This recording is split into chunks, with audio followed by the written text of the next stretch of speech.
Welcome. This time around I thought we'd take a little stroll down memory lane and look at some of the custom work I've done to knives over the last couple of years. So I have some examples on the table and a slideshow at the end that I hope you enjoy. But before we get into that, we have a couple of guest appearances. On the vintage side today we have a non-official Remington Scout knife circa 1923-24.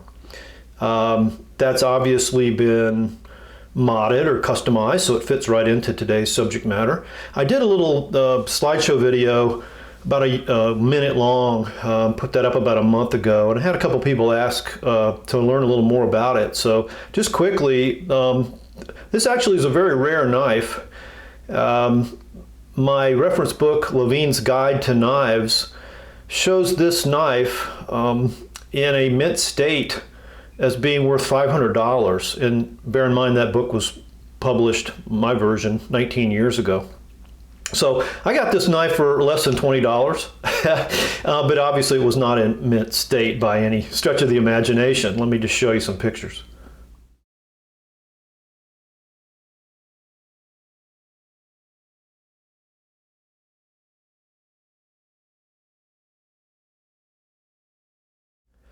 So in addition to the obvious missing bone covers, the damage, the missing bail, the main blade had no spring tension. And of course, as you could see, it was just filthy inside and out. So I did tear it down, cleaned it inside and out, retensioned that spring. And I was going to try to find some matching bone covers to put back on it, but then I decided I wanted to make the knife look unique so no one would ever be confused as to whether it was original or not. So I put a Bubinga on here, and I just love this Bubinga. First of all, it's hard as a rock, and that's its natural color. It's not stained. This is not varnished or shellacked in any way whatsoever. So it's just naturally beautiful. I was able to pin it back together in such a way where there was not a hole where the bail was missing, and I was able to recess and pin that shield back in because that shield is what I paid for, really. It's worth everything I paid. So I got a great knife out of it. I've got some really good snap on these tools. There's the awl. Now on the blade, I got a soft snap back. Yeah, it's not, hard snap by any sense of the word, but it is usable. And it's just a great knife now. It feels good in the pocket, it feels good in the hand. And I can just tell you, I get a lot of joy out of pulling this out of my pocket knowing it's almost 100 years old and it's unique, and popping open a beer with it or slicing some pepperoni. I even used the can opener the other day. And by the way, those old style can openers don't work worth a crap. So that's the story behind that knife. We'll set that over here. And on the modern side, we have a guest today, Victorinox Ranger Wood 55. I just love this knife. It kind of fits in today's theme too because it has these gorgeous walnut scales. And a lot of the work I do is to put wood scales on Victorinox knives and Boker Plus Tech tools. What I really like about this knife is, first of all, the blade. It's just really gorgeous. The whole design, it's an award-winning design.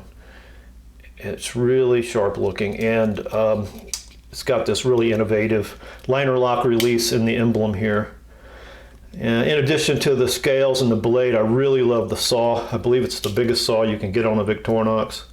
And it really is capable of sawing through some really big limbs and other things. So it's a great camp knife. It's a great backcountry knife. There's been a lot of reviews done on this, so I won't talk it to death.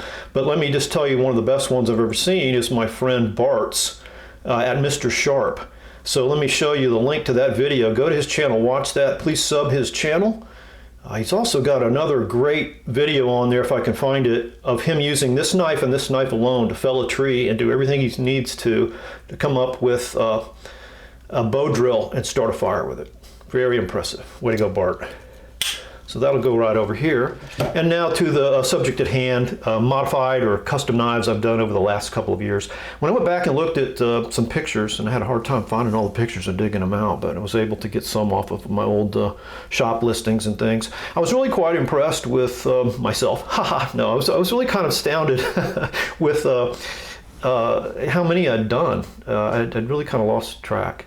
but some of these are going to look familiar to longtime viewers, particularly these on the table. These on the table are mine personally. The ones in the slideshow, they've all been sold. So by the way, none of these knives are for sale. This is just for fun, just something to look at, maybe give you some ideas on how to do your own projects. And I don't do custom work, so please don't ask.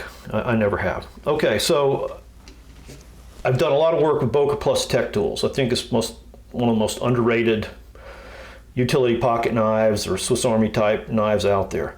This one's in Babinga. I do a lot of work subbing in different tools. This is a inline Phillips from a Victorinox with a half stop. And I just done those in micarta and different keranites. One thing I did a lot of, sold a lot of, was a subbing in a Victorinox 84mm can opener in place of that odd angled serrated blade that no one seems to like on these tools. That was very popular. I also subbed in a small blade from a Victorinox on a couple of these, and that worked really well too. Came straight out. You had to crink it, you had to put a spacer in there, you got to drill out. There's things you got to do, but if you do it properly, it works really well. This knife's also been modified with a Phillips driver from another Boker Tech tool.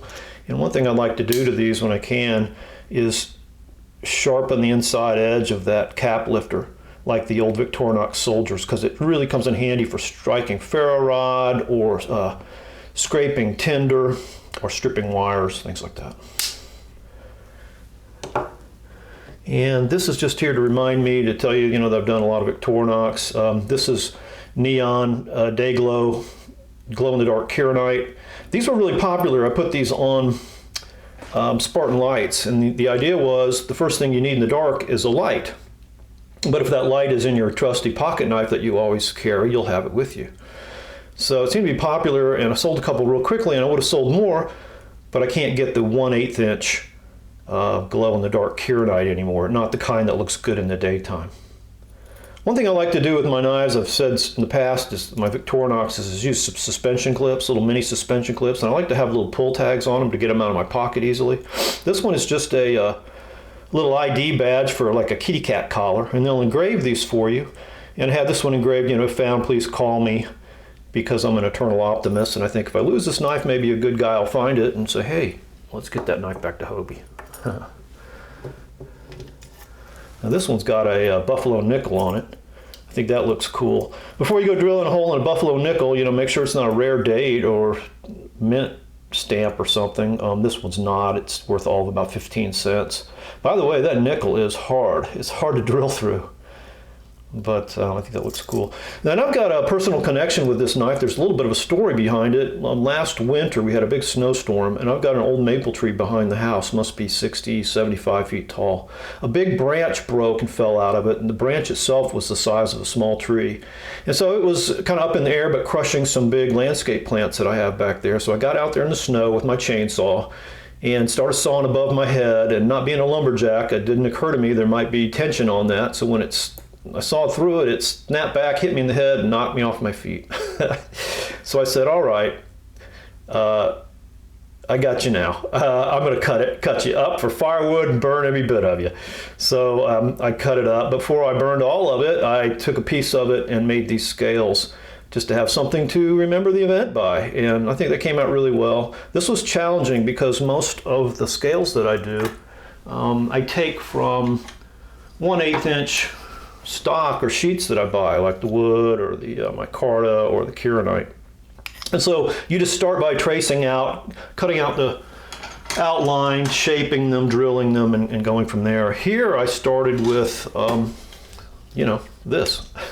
So I don't really have a lot of woodworking tools. I've got a table saw, and I kept shaving it down until I got a piece I could work with, and I got it down. So I got close to like an 1/8 inch sheet that was pretty uniform, and then I started with the rest. So it's kind of like a two-step process. I've done larger Victorinoxes as well. This is a two-handed Trekker in Babinga with a pocket clip. Put mini pocket clips on the 91 millimeters as well. I've done these in different woods. You'll see Santos, Babinga, Bacate. I've done them in Buffalo Horn. What else? Micarta. These I've done in Bacate, Santos, and some micarta. And this one is kind of my dream soldier. This is green canvas micarta, but it's a plain edge, one-handed trekker, and I've also customized it by putting some jimping here. You know, it's got the clip, and again, I've sharpened the inside of that cap lifter. One thing I do is kind of a small thing, but a little touch of red paint there makes it really easy to find that saw, which you can fumble around with sometimes. All right, so we'll take a look at the slideshow. I hope you enjoy it, and as always, have fun collecting.